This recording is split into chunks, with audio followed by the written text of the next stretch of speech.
fi batnihi ila yaumi yub'atsun. Kalau Nabi Yunus itu tidak diilhamkan membaca tasbih yang baca tadi la ilaha anta subhanaka gitu, kalau dia nggak baca tasbih itu lalabitha fi batnihi, maka adik Yunus itu akan terus berada dalam perut ikan itu sampai kapan? Ila yaumi yub'atsun, sampai hari kebangkitan. Itu ikan akan dikekalkan di laut itu, di perutnya Nabi ikan itu yang ada Nabi Yunus di dalamnya, karena membaca tasbih Nabi Yunus sehingga dikeluarkan oleh Allah daripada perut ikan. Nah, itu diantara contohnya. Jadi dimanapun, mau kita duduk, mau kita berdiri, berjalan, di kantor, di sawah, dimanapun, perbanyak memuji Allah, mau dengan lisan atau dengan hati kita. Puji Allah, subhanallah, subhanallah, itu semua didengar oleh Allah subhanahu wa ta'ala. Kemudian banyak memberi syukur, memuji Allah juga, alhamdulillah, subhanallah, alhamdulillah. Ini keutamaannya besar. Ini terutama kita yang agak susah rezeki ini warid nih. Ini kita yang kasih 3 amalan nih di sini nih. Ini kalau ada orang kok susah masalah rezekinya, terutama ya kita ini rata-rata susah masalah rezeki. Dulu ada sahabat datang kepada Rasulullah, mukanya nggak melas itu kayak kere gitu, banyak masalah. Sudah sahabat ini datang ke Nabi. Pagi-pagi Nabi gitu, kok kamu kayak begini rupamu, kok kere melas sekali ya Rasulullah, saya ini rezeki ini susah, mau cari makan itu susah, coba engkau kasih saya amalan yang bisa saya amalan, supaya dengan sebab ini Allah berikan kemudahan gitu. Maka Nabi perintahkan baca ini sebelum sholat subuh. Apa itu? Subhanallah bihamdihi, subhanallahil azim, astaghfirullah. Itu dibaca 100 kali. Ini namanya tasbih Jibril, tasbihnya malaikat Jibril. Itu dibaca sebelum sholat subuh. Selepas debat dia qobliyah subuh itu, sembari sedang nunggu qomat, itu baca 100 kali tasbih malaikat. Tak disebut dengan tasbih malaikat. Jadi tasbihnya malaikat yang di atas langit sana sampai ke arsy, yang mengelilingi arsy itu, di mustawa itu, tasbihnya ini aja, subhanallah wa bihamdihi, subhanallah hil azim, astaghfirullah. Maka kuat-kuat malaikat itu, mereka karena bertasbih terus. Mau kita ini mau kuat, banyak-banyak puji Allah. Nah, siapa yang baca itu, Nabi sabdakan, ini kamu amalkan setiap pagi sebelum subuh, baca 100 kali. Maka sahabat itu baca itu, banyak keberkahan datang dalam dirinya, rezeki datang, kemudahan datang. Itu sebelum subuh, sebelum sholat subuh itu, sudah qobliyah subuh, kemudian sambil menunggu imam atau muazin qomat, ya baca. Nanti kalau kelolosan baru dapat 50, nanti dilanjutkan lagi selepas subuh. Paham ya? Nah, itu baca tasbih Jibril namanya. Ini warid dari Nabi, boleh sudah amalkan. Kemudian juga di antara amalan juga yang diajarkan para ulama kita ini, amalannya para wali juga perlu sudah amalkan ini. Itu tadi sebelum subuh. Nah, ini zuhur. Zuhur ke asar itu juga ada amalannya itu. Makanya kalau kita jaga amalan-amalan ini, kita akan dipermudah oleh Allah. Kita ingin dipermudah, maka caranya gimana? Cari sebab-sebab yang memang diajarkan itu oleh para ulama kita, yang mereka ambil dari hadis atau Quran, bersumber dari nas-nas yang benar, yang sahih. Nah, kalau masuk waktu zuhur itu ada wirid. Ini rata-rata para awliya Allah mengamalkan. Apa amalannya? Baca la ilaha illallah al-malikul haqqul mubin. Berapa kali? 100 kali. Apa? Bareng-bareng, la ilaha illallah al-malikul haqqul mubin. 100 kali. Nanti pas 100 yang terakhir, yang ucapan terakhir yang mengendapkan ke 100 itu ditambah terakhir itu, la ilaha illallah al-malikul haqqul mubin 99 kali. Nah, yang 100-nya itu, yang terakhirnya itu ditambah Muhammadur Rasulullah shadiqul wa'dil amin. Paham ya? Kita baca lagi. Ini baca 100 kali, yang akhirnya nanti ditambah Muhammadur Rasulullah shadiqul wa'dil amin. Ini rata-rata para aulia Allah tidak ada yang tidak mengamalkan ini. Maka kalau kita amalkan ini, insya Allah kita akan digolongkan, walaupun belum jadi wali, tapi kita digolongkan menjadi bagian mereka. Mananya apa? Besok kita akan dikumpulkan bersama mereka. Amalannya apa? La ilaha illallah al-malikul haqqul mubin. Nanti kalau sudah mau sampai 100 ditambah Muhammadur Rasulullah shadiqul wa'dil amin. Kemudian masuk asar juga ada amalannya. Jadi bagaimana hidup kita ini setiap waktu itu ada amalannya, sehingga asar itu rahmat Allah datang, tenang, kemudahan datang.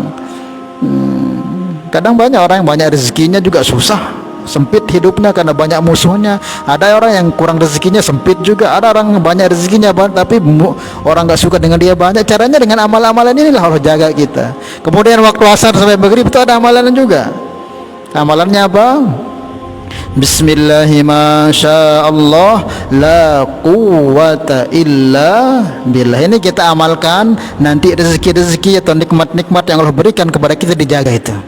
Anak kita dijaga, kendaraan kita dijaga, rumah kita dijaga, ilmu kita dijaga, semangat ibadah kita dijaga. Amalkan itu. Berapa? 100 kali juga. Apa itu? Bismillahi masyaallah la quwwata, bukan la haula, tidak ada haulanya. La quwwata illa billah. Bismillahi masyaallah la quwwata illa billah. Ini penjagaan untuk nikmat-nikmat yang Allah berikan kepada kita. Insya Allah dijaga itu, tidak akan berkurang, malah Allah tambah itu. Amalkan insya Allah ya. Nah, kita ini kan hidup di dunia ini diminta oleh Allah itu hasanah juga, bukan sekedar akhirat saja. Permintaannya apa? Rabbana atina fid dunya hasanah wa fil akhirati hasanah. Dunia baik, akhirat baik.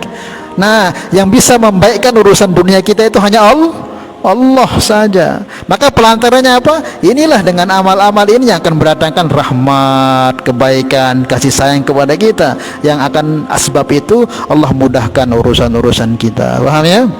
Nah, dari subuh itu ada amalannya, subuh sampai ke zuhur, nanti zuhur sampai ke asar, asar sampai maghrib. Nah, terus maghrib berapa? Apa amalannya maghrib sampai pagi? Nah, kalau tiang sarankan dendek lupa baca selawat minimal 300 semalam penuh sebelum tidur itu, entah habis maghrib atau habis isya. Yang penting jangan tidur kalau belum baca selawat 300, kalau bisa 1000. Insya Allah itu kemudahan datang, kebaikan banyak datang. Itu sudah amalkan, habis subuh diamalkan, habis zuhur itu juga diamalkan, asar diamalkan, dan masuk maghrib sampai subuh lagi itu baca selawat itu. Nah, insya Allah itu hidup barokah nanti. Nah, akan datang banyak.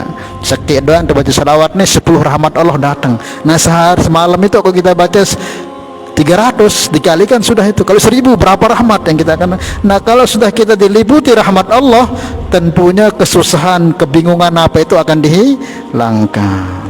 Dendek mau hilangkan susah-susah kita ini dengan cara yang selain daripada yang diajarkan oleh para ulama kita ataupun Rasulullah atau yang dinaskan Allah dalam Al-Quran. Kita pengen terang susahan te kebingungan te, lalu ke tempat-tempat sandi jelas, ngarauke, nginem-nginem atau perkara-perkara yang ada itu nggak akan hilang itu, bahkan akan banyak masalah. Caranya apa?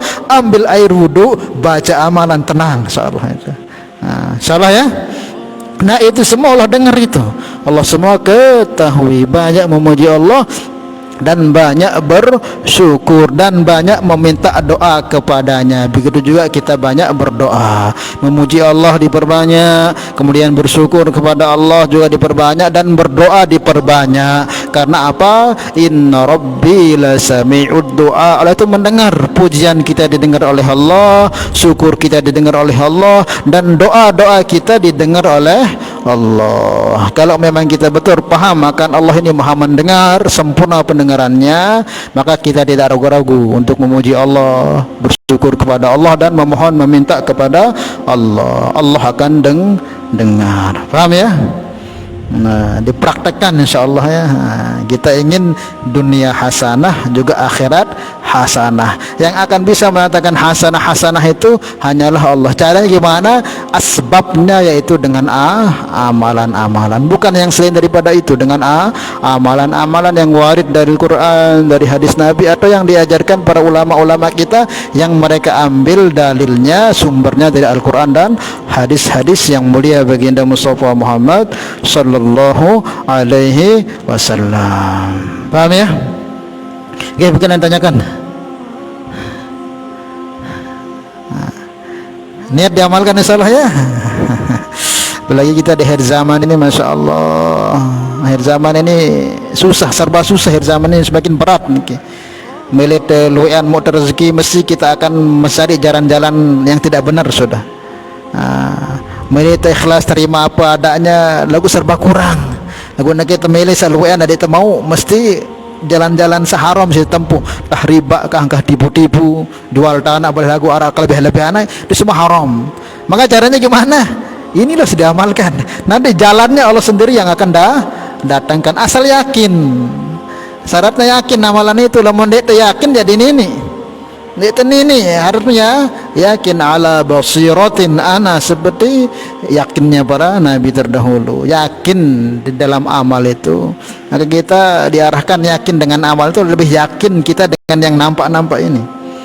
Kita kan sekarang ini minum ini, kita mau hilang haus dengan air minum.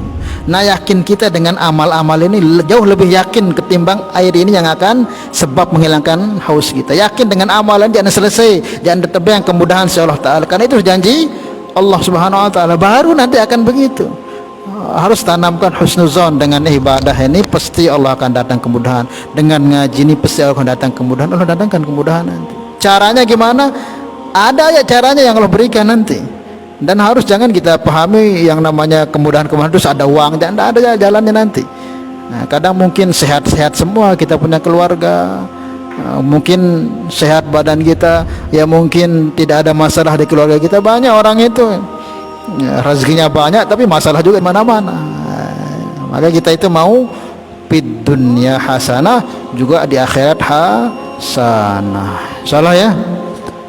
Nggih, ada yang tanyakan? Allahu Akbar. Juga kita ajarkan ke anak-anak kita. Jadi bekal ya anak-anak kita ini, karena anak-anak kita ini juga yang akan mereka hadapi ini jauh lebih berat dari kita. Ini kita ini kan sekarang zaman ini sudah hancur ini. Urgade. Ini zaman kita sekarang ini. Dan Nabi sabdakan akan semakin depan ini semakin berat. Yang akan dihadapi anak kita yang masih kecil-kecil ini sekarang ini jauh lebih berat nanti akan mereka hadapi. Fitnah yang berhebat. Maka bentengi mereka dengan amalan. Kasih dia amalan, enak kamu amalkan ini supaya dijaga mereka. Ini sekarang fitnah di zaman kita ini begini, apalagi nanti 10 tahun yang ke depan, 20 tahun yang ke depan, wah itu ya nggak bisa kita bayangkan. Nggak akan bisa selamat di sana itu kecuali orang yang diselamatkan oleh Allah. Maka jangan terfokus anak kita ini kita anukan musuhan dunia saja. Kasih mereka bekal-bekal amalan, sholawat ke, zikir, tasbih ke, supaya nanti mereka itu dijaga oleh Allah Subhanahu wa Ta'ala.